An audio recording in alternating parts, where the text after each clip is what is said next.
vou pasarvos a Xocas, que vai explicar o punto de vertido, que é o maestro de todo, e agora vai explicar.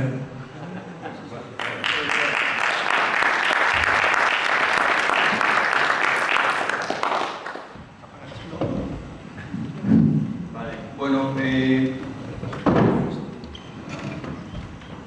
vamos a intentar ser o máis breves posibles. O objetivo sería que nos falamos unha idea das características do punto de vertido de Salva. Vamos a analizar primeiro o punto de vertido antigo, o chamado E8, e logo, en función da análise que fagamos dese punto de vertido do material cortado aí, pois vamos a ver o novo punto de vertido que queda a beira dese, queda a unha milla dese. E logo vamos a ver por riba cal é a natureza do material que van a dragar no río Lere que queren botar aí. Entón vou comenzar polo punto de vertido de Salva. Inicialmente hai que entender como funciona a ría. Ainda que algún de vos, ou bastantes de vos, xa me escoitaxedes falar deso, é importante entender como funciona a ría oceanográficamente, o sea, como se move a auga na ría, para poder saber e poder concluir cales poden ser as repercusións dos vertidos. Como sabedes, o fenómeno que máis importante que acontece na ría é o afloramento. O afloramento débese ao vento do nordés, o vento do nordés que se move arrastrando as aguas superficiais cara á boca da ría. Ese movimento que provoca o nordés provoca un baleiro que fai que entre a auga profunda e fría do océano e que se produza o fenómeno que coñecemos como afloramento. Precisamente ese afloramento é o que foi labrando este canal de entrada, pois a profundidade que hai na banda sur da ría, o que observamos como esta cor azul máis escuro, esta profundidade é o resultado da erosión de ese afloramento. Por que se produce aí esa erosión? Por que se produce aí, en esa zona da ría, o afloramento? Bueno, pues eso habría que explicarlo como unha consecuencia da rotación da Terra. Pois hai o chamado efecto Coriolis, que como consecuencia da rotación da Terra, todos os fluidos, líquidos ou gases, ao ascender, ascenden movéndose en sentido antihorario. Por exemplo, as borrascas, lembrades vos das borrascas, sempre pintan unhas flechiñas, non? En sentido antihorario. Evidentemente estamos falando do hemisferio norte, no hemisferio sur sería o contrario. Entón, ese movimento en sentido antihorario é o que provoca que as augas do afloramento penetren pola banda sur da ría, e que digamos que se construíra, por decirlo de unha forma, que se labrara no fondo este canal de entrada. O sea, que hai unha relación directa entre o canal de entrada e a erosión ocasionada polo afloramento.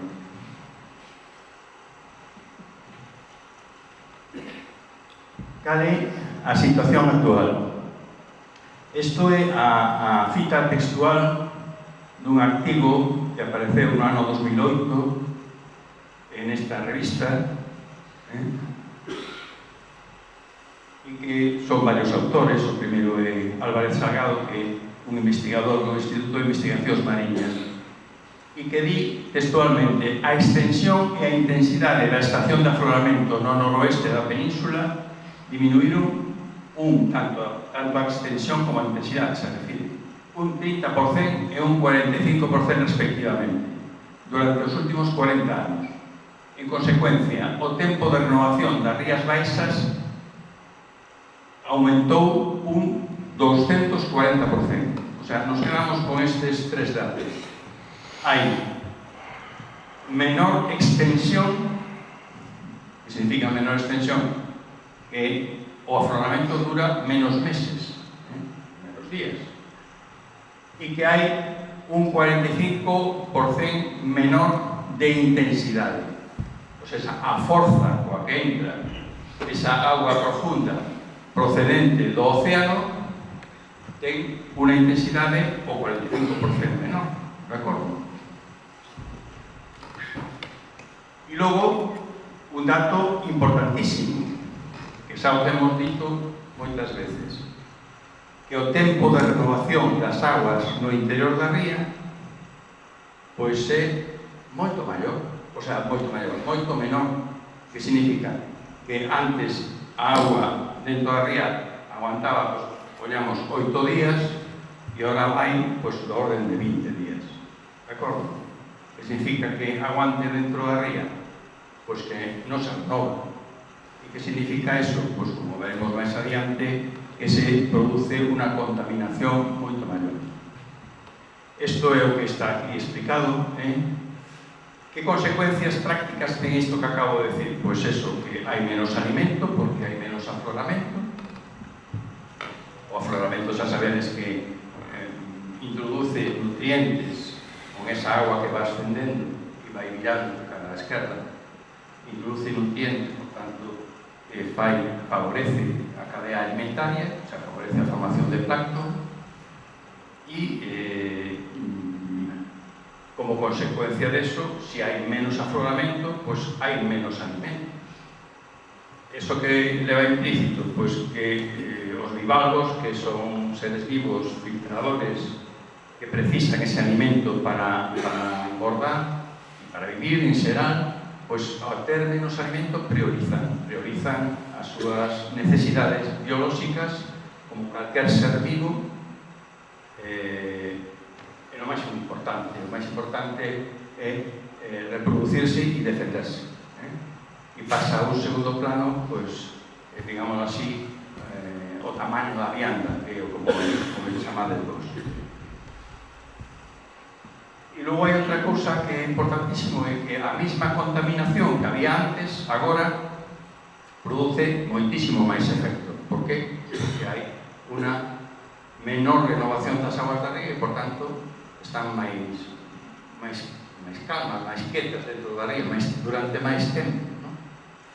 E iso implica que a contaminación se acumula e ten máis impacto porque os seres vivos, os bivalvos, me refiro, están debilitados e como calquer ser vivo que este debilitado, os mesmos, pois a contaminación produce un maior impacto en un ser vivo que está debilitado. Estos serían os dous grandes, digamos, síntesis do que acabo de decir, ¿no? E que nos van a acompañar en esta nova época. Quero decir que non é algo transitorio, é algo que vai a acompañarnos e que nos temos que adaptar a isto. Precisamente por eso é moi importante que a Administración pois fora consciente desto, e de feito é, porque ese traballo que acabo de citar ao comenzo, ese traballo de 2008, está cofinanciado pola Xunta de Galicia, e, por tanto, a Xunta de Galicia sabe isto, de acordo? Pero, como vos ben sabedes, se nos ubicamos no 2008 e estamos no 2026, pasaron pois 18 anos, e non vimos que a Xunta de Galicia tomara nota das consecuencias desto no sentido da necesidade urxente de controlar todo tipo de contaminación tanto aos ríos como á ría. Para qué? Pois para impedir que eso teña tanto impacto como ten agora en os bivalvos.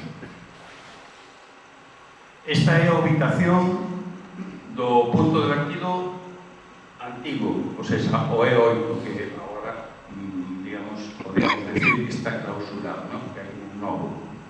Como podedes ver, pois a ubicación está cara fora, entre Sálvora sería isto, e isto sería a Península do Grove, vale? Isto é o mismo, para que vexades as distancias con relación ao Parque Nacional das Illas Atlánticas. Este sería o parque, isto sería o parque, e isto sería a Península do Grove. Como vedes, a menor distancia é a Illa de Sálvora, aproximadamente 3 km.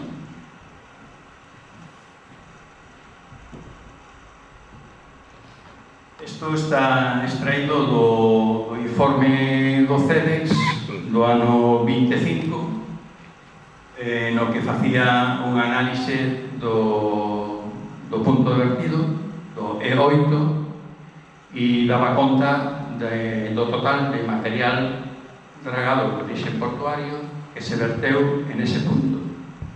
Entón, digámoslo así, o total vertido ata o día de hoxe en E8 son 3.804.630 metros cúbicos. Desa cuantía, a maioría corresponde a portos do Estado. En concreto, a maioría sería do Porto de Vilagarcía,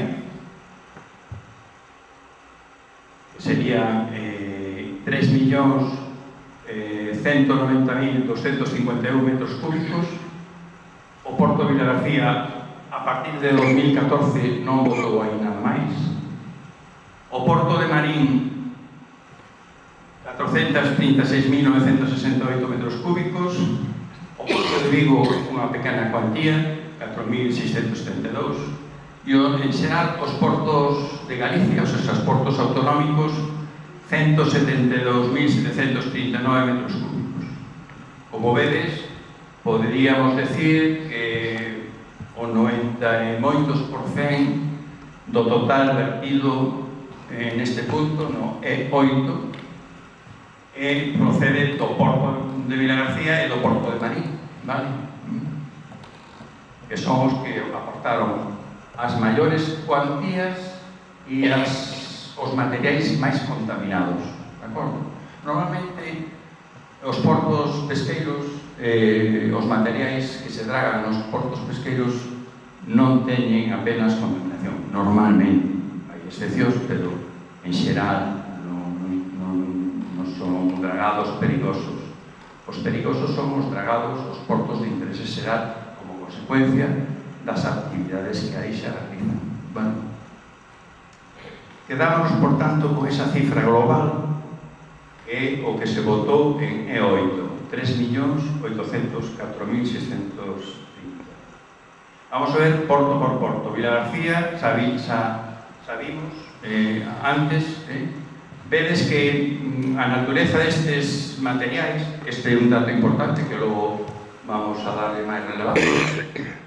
O importante que nos interesa é os fangos. Os fangos, que tamén se citan en outros, por exemplo, os portos de Galicia, os chaman áreas fangosas ou fangos areosos, ou utilizan unha terminoloxía menos precisa que portos do Estado. En calquera caso, fangos. Eu logo cuantifico en función do tanto por cen que medín aquí nesta táboa de fangos, eu cuantifico o tanto por cen que hai de fangos. Por qué? Bueno, porque nos fangos é onde está toda a contaminación. Digamos que o 99% da contaminación está no material fangoso, no material que ten máis superficie, menos peso, que se traslada, por tanto, con maior facilidade e que é máis perigoso para os seres vivos. Cando digo perigoso, o digo en xeral, evidentemente, que nos eslabóns iniciais da cadea alimentaria é menos perigoso. Léase os bivalvos. Si vamos ascendendo e collemos un superdepredador, pues evidentemente es iso faise moito máis perigoso porque moitos deses contaminantes son bioacumulativos, ou seja, acumulanse a través da cadena alimentaria. O Porto de Marín, Pontevedra, sabedes que botou tamén unha cantidad moi importante, e o de Vigo que unha cantidad insignificante, prácticamente. Os portos de Galicia, aquí están todos os que votaron en Sálvora. Vedes que a cuantía global non é moi significativa con relación á cuantía da que estamos falando, non? O total eran 3.800.000 e pico mil, bueno, pois 172.000, pois, bueno, é unha cuantía, unha boa cuantía, pero non é moi significativa. Aquí interésanos poñer o acento en que, agora que falan da importancia das distancias, se vos fixades na lista dos portos de Galicia que votaron no punto E8 de Sálvora, podedes ver que está Bayona, Moaña, outra vez Moaña, Meira e Canido. Vale? Que están, creo que bastante longe, non? Digo porque ahora ponen o problema da distancia. Pero para votar todos estos aí en Sálvora non tiveron ningún problema, parece ser. Vale, seguimos. Total de fangos vertidos en E8. Este é un cálculo feito en base á táboa que acabo de explicar, en base aos datos que nos din, o tanto por cen de fangos que hai en cada vertido. Bueno, o total de fangos, aquí está. 2.353.190 metros cúbicos. Vedes que é unha cuantía moi importante, con relación a 3.800.000 e pico mil, que é o total, representa o 61,8%. Por tanto, estamos falando de algo perigoso, por lo que acabo de decir, porque os fangos son o material máis perigoso, por definición, porque é o que porta a contaminación de metales pesados, PCBs, etc. Seguimos. Nos estudos fan referencia a pluma de turbidez. Fixeron un estudio específico para cuantificar que tanto por cen do total de finos, ou seja, do total de fangos, se nos vai na pluma de turbidez. A pluma de turbidez non é outra cousa que cando a draga bota o material, inicialmente, como consecuencia do vento que este habendo en ese momento no mar, como consecuencia dese vento, hai un movimento superficial das aguas. E ese movimento superficial das aguas é o que determina a dirección e sentido da pluma de turbidez. De acordo? Logo, lógicamente, esa pluma de turbidez, como con calquer sedimento, vai pousándose moi lentamente, porque estamos falando de fangos, de material que pesa pouco, que ten moita superficie, e, por tanto, como se fora planeando no mar, e vai cambiando de posición, por tanto, eso normalmente esténdese, non cae así, por gravedade. É moi susceptible dos movimentos das correntes que asan na columna, de acordo? Pero nos cuantifican en ese estudio que a pluma de turbidez lévase o 7% de todos os finos. Bueno, pois nós que fomos á escola e sabemos calcular o 7%, calculamos o 7% dos finos, que eran 2.353.000, e temos o que se nos vai na pluma de turbidez, que, por tanto, nunca nos vai chegar ao fondo, de acordo? Que son 164.723. Por tanto, se restamos esa cantidade a anterior, a 2.353.000, si ya estamos 164.000, quédanos que no fondo habería, descontando esa pluma de turbidez, 2.188.467 metros cúbicos, que representarían xa non o 61,8% total, sino o 57,5% total. Quero decir con isto que no fondo teríamos que ter o 57,5% a que representar. Ben, seguimos. Esta é a forma, o aspecto que ten o material vertido en E8. Como podedes observar, é unha figura alongada en dirección, si trazamos unha línea, digamos, recta, o meu pulso non é bo, polo a medio, ese vector tería unha dirección suroeste-noreste. De acordo? Bueno, pois isto é un problema de escola, de sentido común. Se eu boto un material nun punto, pero ese material ao longo do tempo vai aparecendo distribuído en esa dirección, e esa montaña se vai desfacendo, digamos, e se vai producindo un alongamento. Que nos expresa eso? Que no fondo hai unha corrente profunda,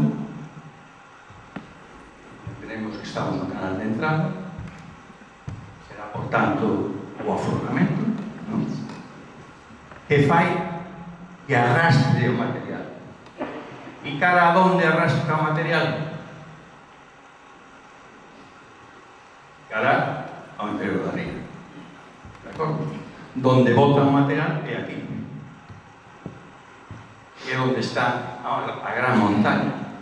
Como podemos observar en esta imaxe, que nos dá unha imaxe, digamos, unha imaxe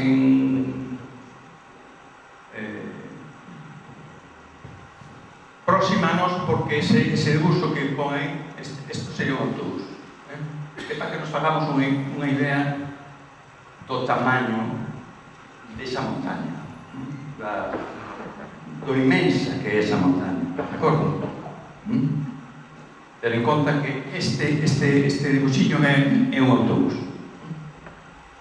Entón, o material antes, evidentemente, inicialmente era así, a montaña era como máis alta e foi, lóxicamente, adquirindo esta forma, este modelado, como consecuencia desa corrente.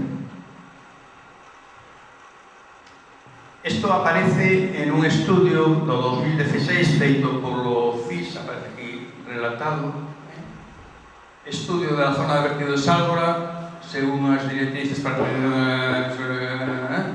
expediente, tal. Este estudio aparecía anexo ao material do estudio de impacto do dragado do Porto de Meira no ano 2016, non sei se vos lembrades. Bueno, pois aí, en todo ese legajo de documentos, ao final aparecía este estudio. Era un estudio que estaba obrigado a facer a Xunta de Galicia, porque cada certo tempo ou cada certo volumen de material que botaba no punto, o Estado obrigáballe a facer un análise de como estaba abaixo, non? Que virtualidade ten este estudio do CIS? Bueno, ten unha virtualidade moi importante que non fixo ningún outro estudio fixo esta cuantificación, e é que nos di que no ano 2016 o que hai abaixo, aquí o pon, con estes datos se aprecia que el volumen vertido en Sálvora se aproxima a un 900.000 metros cúbicos. Porque, digamos, cuantifican, digamos, o volumen do que hai abaixo en función do... teñen a topografía do fondo, inicial, e o que fan é cuantificar o que está, digamos, o volumen da montaña, de acordo? E nos din os metros cúbicos que había aí. No ano 2016, o CIS afirma que hai 1.900.000 metros cúbicos. Nos que fixemos, pois, coller o listado de material dragado vertido, poñer data límite 2016, cos datos oficiais do CEDEX, eliminamos o vertido de Marín que fixo Marín no 2016 para evitar posibles errores, o que non sabemos se o estudio se fixo antes ou despois do vertido. Para evitar errores, quitamos cualquier vertido realizado no ano 2016, sumamos, e o vertido ata o 2016 nos dá esta cifra. Xa non son os 3.800.000 e pico mil, lembro que había ao principio, como sumatorio de todo o vertido ata a día de hoxe. Me quedei sin querer. Entón, temos 3.570.000 que hai vertidos no 2016, lle quitamos o que hai no fondo, e nos dá unha cifra que é o que entra na Ría de Arousa. Está claro? Non é unha cifra pequena. Por que decimos que entra na Ría de Arousa? Precisamente porque aí o que hai, o que está producíndose no fondo, é a corrente de afloramento. É a corrente que entra lambendo o fondo e ascendendo cara ao interior da ría. 1.670.489 metros cúbicos de material contaminado que entraron ata o ano 2016, de acordo? Isto é un dato importantísimo que a calquera persoa normal pues, lle faría reflexionar sobre a idoneidade de botar material procedente de dragados portuarios no canal de entrada de afloramento dunha ría, vale? Porque, sí ou sí, se va a producir un desplazamento de todos os finos cara ao interior da ría.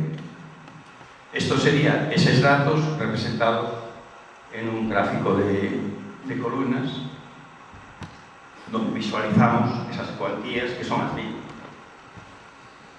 Por tanto, casi o 50%. Para ser exactos, o 46, algo, me acordo, 46, algo por cent que penetran na ría.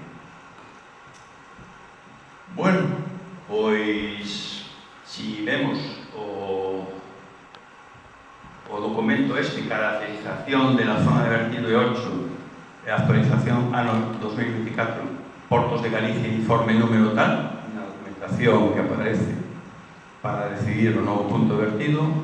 Isto está literal copiado aí. No informe de caracterización da zona de vertido elaborado por Acuática para Portos 2024, página 91, sinálase que no fondo predominan as areas medias e grosas. É lógico, terían que predominar, se vos lembrades do dato inicial, lembrade que era o 61,8% de finos, de fangos, que logo se transformaron, descontando a pluma de turbidez, en o 57,5%, de acordo? Por cento. Bueno, aquí nos di que a maioría son areas medias e grosas en comparación coa granulometría mayoritaria en 2016 que eran áreas finas. Vale? Eso que significa? Que é un lavado constante das partículas finas, que cada vez hai menos partículas finas, menos fangos no fondo, e máis áreas e gravas.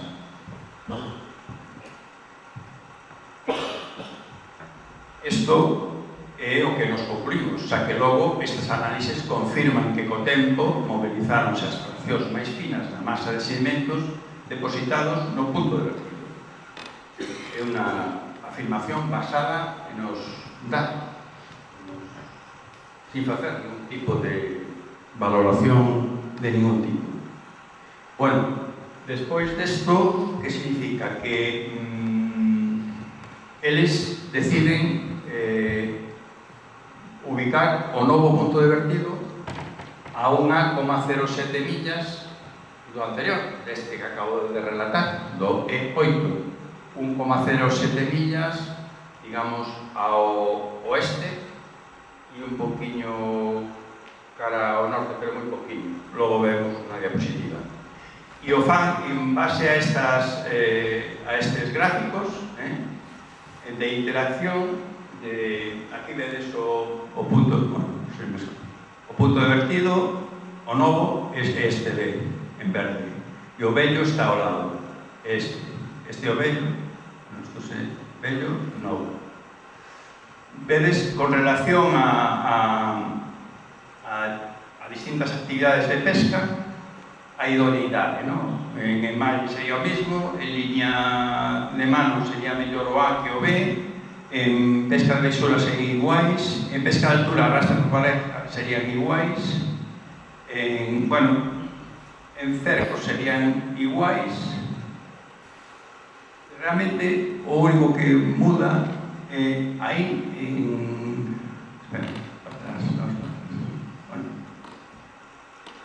en pesca de beisola, arrastre por pareja igual, en arrastre por puertas. É a única diferencia.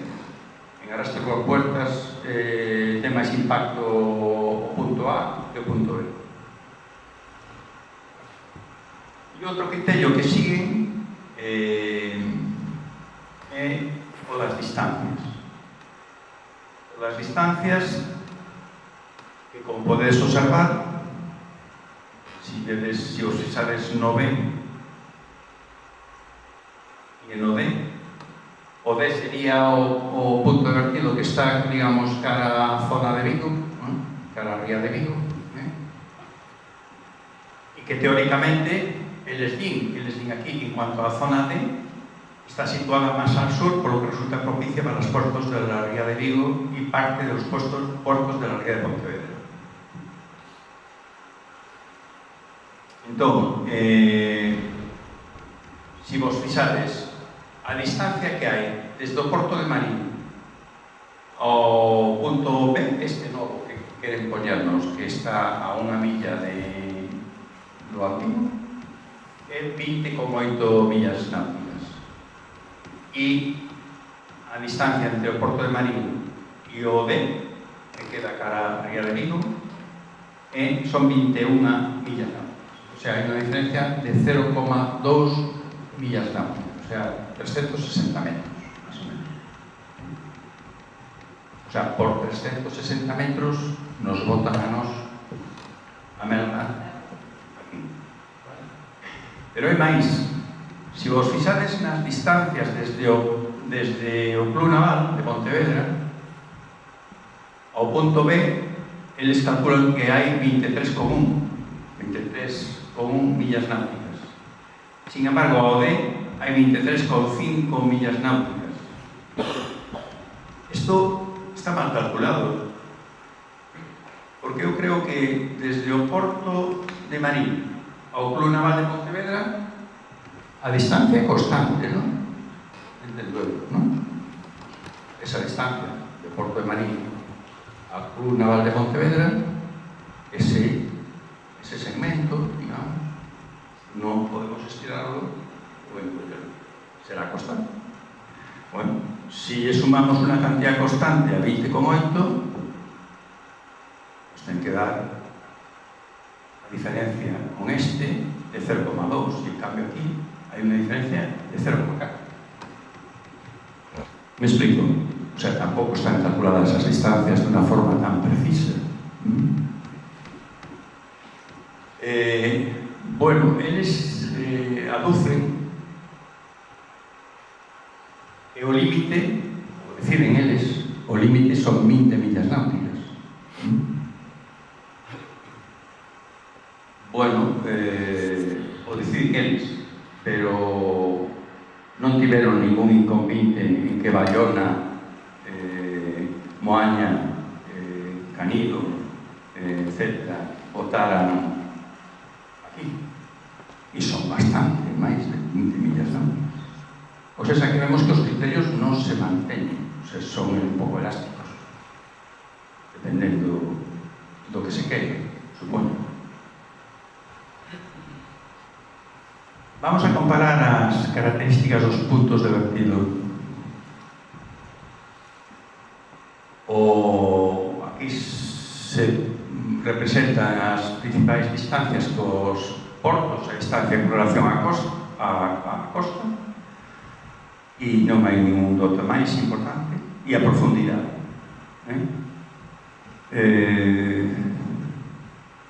Como vedes, as profundidades son todas superiores a 100 ou 100, e as distancias pois son máis ou menos homogéneas, menos o punto, a zona A, que 8,5 millas náuticas a costa, distancia a costa, e 6,7 o punto E. Vamos a outros datos máis sensibles. A zona B está en zona cepa, o sea, están todos en zona cepa, menos o A e o E. E logo,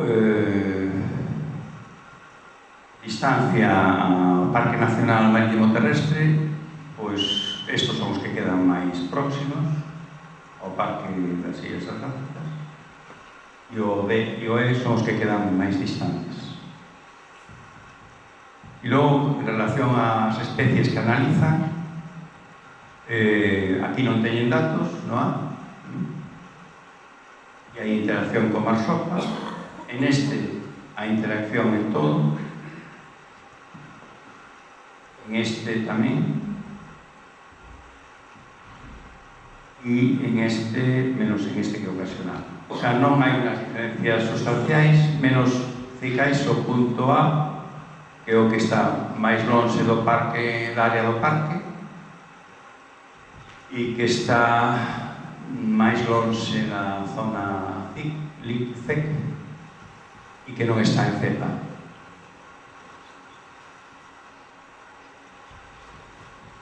Pero eles, o dato que máis teñen en conta e que máis contabilizan é a distancia que vai percorrer a draga. E o fan baixo o argumento da emisión de CO2 e do número de horas, pero realmente, no fondo, é un dato estrictamente económico. O sea, o motivo de que ubiquen os puntos de vertido que os ubican, ao final, chegas a conclusión, te lees todo e dices, non hai nada, digamos, cualitativamente, ningún dato que te diga, bueno, escollo isto, é económico. Isto sería a incidencia con relación ás actividades pesqueiras. O que ten menos incidencia é a zona A, menos para o arrastre de puertas, e o resto teñen todos incidencia. Teñen incidencia media, baixa, o sea, teñen todos algo de incidencia maioritariamente. A zona A ten incidencia en exercicios militares aéreos.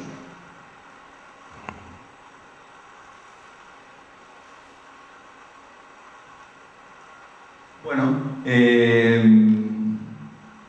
esta é a descripción que fan da zona que nos asignan, que é a zona B, que está a 1,07 millas do E8, e esta é a descripción que fan este parágrafo literal do que aparece no estudio.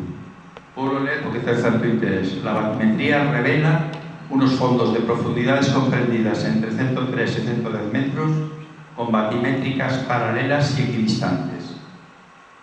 Pendiente uniforme que recorren la zona de suroeste a noreste, con una pendiente aproximada del 4,5%.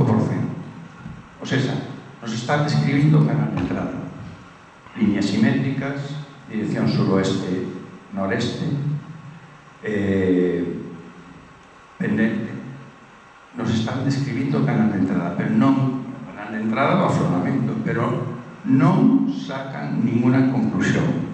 É unha análise estática, como se fixeran unha foto, non la transmitiran, pero non nos dicen quen está matando a quen, non, é unha foto, sin ningún corolario, sin ninguna consecuencia, sin ninguna implicación funcional.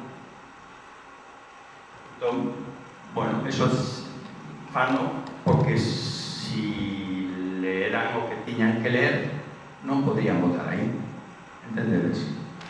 Si eles chegaran á conclusión, despois de facer esa descripción, de que están describindo o canal de entrada do afloramento, que por eso teñen pendente, por eso teñen líneas simétricas, por eso está en dirección suroeste e noreste, porque a erosión do afloramento, a erosión que produciu o afloramento. Si eles chegan a esa conclusión, non podrían votar aí. De acordo? Que fan? Non chegar a esa conclusión. Ni siquiera citalo. Ni siquiera hai ninguna pasaxe do estudio que nos diga onde está o afloramento ou como é a dinámica do afloramento. Non contemplan a dinámica oceanográfica.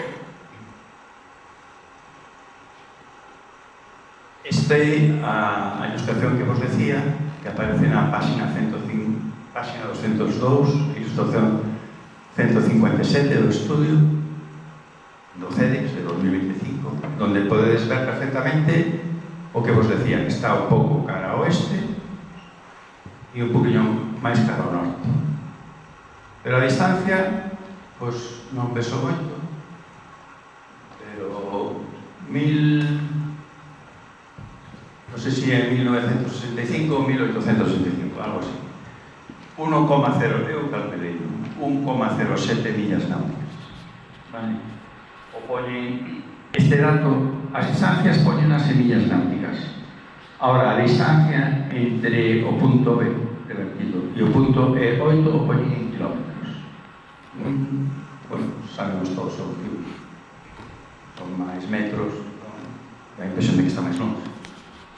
Se poño 1,07 millas náuticas, me dá a impresión de que está máis perto. Insisto, está no canal de entrada, as consecuencias van ser as mismas. Cal é a natureza do dragado do río Lérez? Bueno, son 550.000 metros cúbicos. O sea, unha cantidade importantísima, da cual a maioría son fangos. Vale? Non me saíron ben as capturas de pantalla que fixe, entón teño simplemente os datos máis xenéticos. Eu teño os datos da analítica inicial que fixeron no 2009, que a fixo o FIS, este mismo centro de investigación, é unha empresa, que a fixeron en 2009. Esta analítica dá isto. Bueno, está publicada. Eu teño o estudio de este todo. E podedes ver mercurio, en celulosa. A celulosa agora non, porque cambiou o sistema de facer celulosa, pero o que había antigo petaba mercurio. Claro, o mercurio onde vai? Pois por as correntes acaba en desembocadura do río. Aquí está o mercurio, aquí o vedes mercurio, vedes todos estes dígitos en vermello, 1, 2, 3, 4, 5, 6, 7, 8. Hai 8 mostras que dan alta concentración de mercurio. Cobre, pois 1, 2, 3, 4, 5, 6, 7. Chumbo non. Cadmio, 1, 2, 3 e 4. Que significa eso? Que o material que van a tragar non é inocuo, como din, non é botámoslo en calquer lado que non fai nada. O estrano, o curioso, é que esta analítica é do 2009, pero a analítica que deron do 2015, esta se ven bastante mal, porque non me saiu ben. Pero, bueno, o que tedes que ver é que non hai ningún dato en vermello, non hai ningún dato, me refiro, que saia fora do parámetro. E igualmente, bueno, este que é o que digo eu, que sai, porque non me cabía, entón, non me sabe ben, non se ve ben. Pensei que se veía algo mellor. O que quero decir é que o que chama a atención, que de feito aparece refletido nas alegacións que presentou a APDR de Pontevedra ao estudio de 2015, creo, ou non sei, non me acordo. O que chama a atención é que a contaminación é como se non aparecera agora, o sea, aparece no de 2009 e as mostraxes son nos mesmos puntos de mostreo, porque eu mirei por se había algún cambio. Os puntos de mostreo son os mesmos en toda a imaxe, onde marcan os puntos de mostreo. Mirei os puntos de mostreo dun estudio e o do outro. E como pode ser que tomando as mostras nos mesmos puntos de mostreo den distinto? E como pode ser que a medida que pasa o tempo esa contaminación desapareza, non? Entón, iso é o que eles, os da APDR, din aquí. Resulta sorprendente, isto é a alegación da APDR de Pontevedra, resulta sorprendente que nun período de 6 anos, se refieren do 2009 ao 2015, por iso deduzo que son as alegacións ao proxecto de 2015, nun período de 6 anos teñan desaparecido os niveis de metais pesados, cadmio, cobre e mercurio, de citalos, nitróxeno e carbono orgánico total, que se tiñan atopado con anterioridade. O que nos leva a pensar que eses contaminantes non foron atopados nas mostras consideradas neste novo estudo por cuestións metodolóxicas. Bueno, eso é por ser elegante, claro. Por cuestións metodolóxicas. Pero, en todo caso, a pregunta é clara. No 2009 había moitísima contaminación e agora non hai. De acordo? E no que comentaban da reunión que houve cos patróns maiores, unha cousa que comentaba é que, e está aquí Nino para confirmarlo, é que as cofradías de Pontevedra van a recibir unha compensación porque ao realizar o dragado teñen medo do impacto que vai producir os fangos nos bancos marisqueiros. Entón van paralizar a extracción nos seus bancos marisqueiros a cambio de ter unha compensación. A pregunta que eu me fago é si non decíamos, si a conselleira, como dixo, son inocuos, pois non entendo moi ben. Si son inocuos non pasa nada, non quedamos en que eran inocuos. Entón, a pregunta é, e entón, se os botan no punto de vertido de Sálvora, significa que a nós nos van a dar unha compensación por os danos que nos producen eses fangos inocuos. Hai unha doble vara de medir. Está claro que os da Ría de Pontevedra, as cofradías de os ter máis proximidade ou máis amistade coa conselleira ou máis docilidade con relación á conselleira, e entón les van a dar unha compensación porque en fin, en suma, o que quero dicir é que para a conselleira son inocuos para botalos aquí, na Ría da Arousa, pero non son inocuos para os bancos marisqueiros da Ría de Pontevedra. Bueno, pois a realidade é esa. Inocuos non son.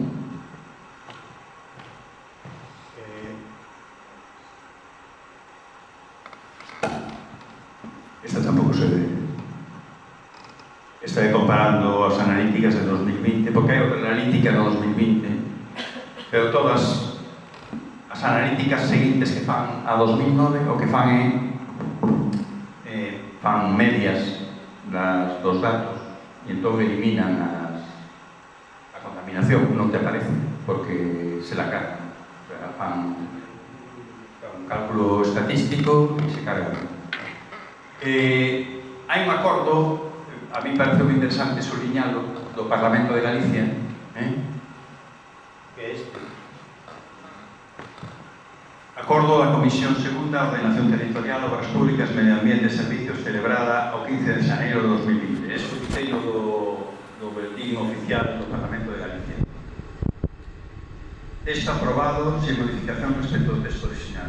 O Parlamento insta a Xunta de Galicia a realizar unha proposta para a retirada de tratamento en terra dos lobos procedentes da dragase da Canne do Río Lérez que pola súa potencial carga contaminante ou prexudicial non sexan susceptibles de ser utilizados para a regeneración de outras zonas da ría. O sea, ven a decir, o que non utilicen para regenerar bancos marisqueiros, boten en terra. Ese é o acordo do Parlamento de Galicia por unanimidade.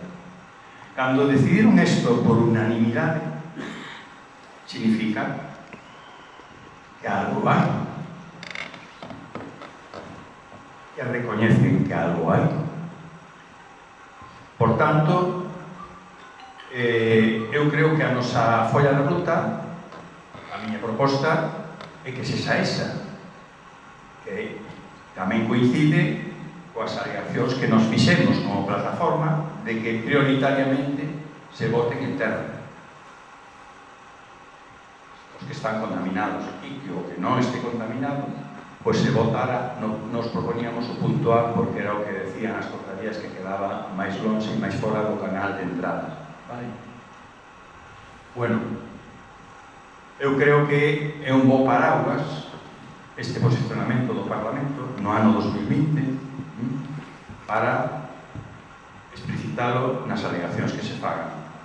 E a proposta da plataforma Empresa da Ría da Arousa é facer unhas alegacións, pasalas a todos os colectivos e presentar masivamente alegacións con esta orientación que acabo de decir e citando este acordo do Parlamento de Galicia. E evidentemente teremos que facer unha roda de prensa específica sobre este punto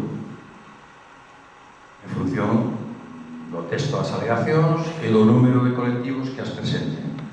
Pero creo que é importante que demos a batalla para que non nos voten o regado do Lérez no punto de vertido. E intentar tamén, na medida posible, que modifiquen esa decisión do Miteco de designar o punto B como punto de vertido de regados portuarios. Por qué? Pues porque está no canal de entrada. E vai pasar exactamente o mismo que pasou co E8. Que logo, abaixo, non está o que votaron. E se non está o que votaron, significa que nos entramos. Claro, se dá un sumatorio de circunstancias e pon ti a segregar as causas do debalo productivo da Ría da Arousa, se están constantemente botándonos a merda. Entendedes? Vale, eu estou de acordo con que hai menos afloramento e que eso influe no tamaño da vianda e todo eso, vale. Pero a mortandade que hai de marisco, que o marisco, como din as mariscadoras e os mariscadores, non progrese nunha determinada talla, que morra, etcétera, etcétera, eso ten que ver necesariamente o que decimos de que o tempo de renovación cambiou. Entón, a agua non se renova, aguanta moito máis dentro da ría e, por tanto, cárgase de contaminación. A contaminación que antes escapaba, porque se renovaba a agua e seguía, pois agora aguanta moitísimo máis tempo dentro da ría. E agora non é hai 30, hai moitísima máis contaminación. Entón temos que seguir presionando. Bueno, si queredes comentar algo, pasamos por un micrófono.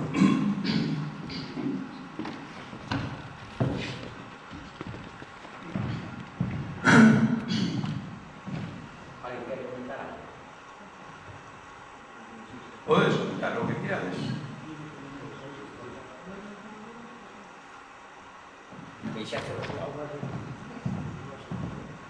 Nadie ten ningún móvil.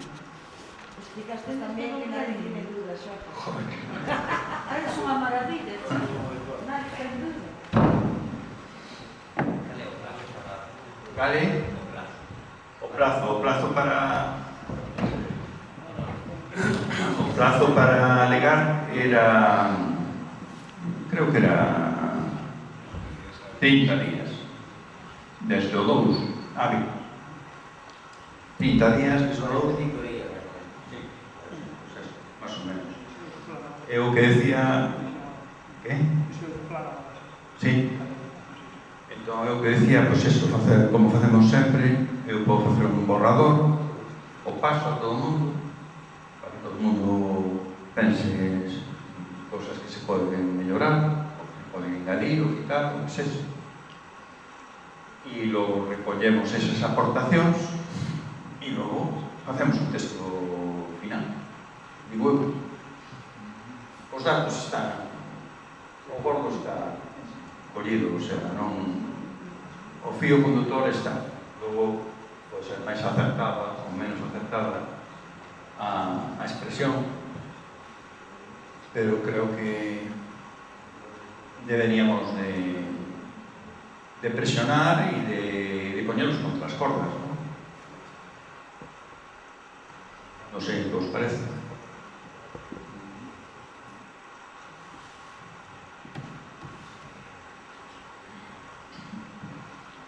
Non se pode explicar nada de las cosas, non hai problema. Eu non teño nada máis que decir, explicou no medio, eu fui unha reunión de patróns, eu non me explayo tanto nos Xocas, eu na reunión que tuvemos, eu fui moi preciso tamén, eu, perdonando a palabra, eu dixen que cada un que ten que recoller a súa merda, o sea, non é normal cos de outra ría que nos veñan botar a nosa queso, porque nós dentro de pouco, escuxeron tamén ali, vamos a ter que dragar o río, e non é normal que draguemos o río, os lombos de ulla, e que lle vayamos botar alá os escombros. Eu penso que é o máis lógico. A conselleira dixo que as áreas eran maravillosas, e que valían para as playas, pero que non se podían botar polo granulado. E si é certo tamén que se falou a ver se non lle afecta as playas deles, se lle afecta, habrá que mirar unha compensación, como dixo Xocas. Simplemente non teño nada máis que dicir, expuxeno ali, os patrón maiores expuxámoslo, había de principio uns querían unha zona ou outro, pero despois ao final de todo tiñamos claros todos que queríamos a zona D, que é na porta deles. Sin máis.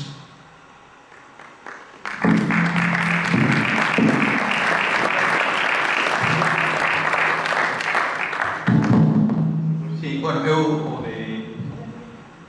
o de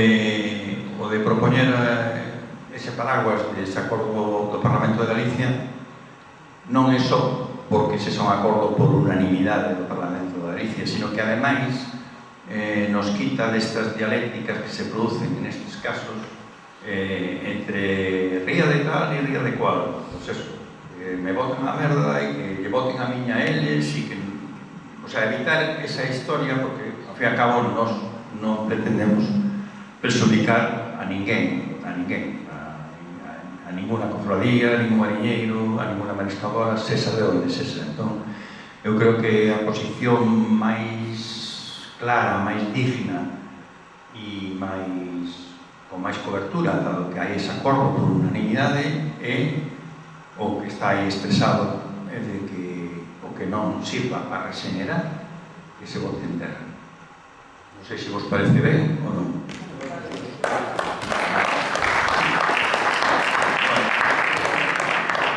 Moitas grazas por asistir e nada, e seguimos, porque non nos deixan descansar.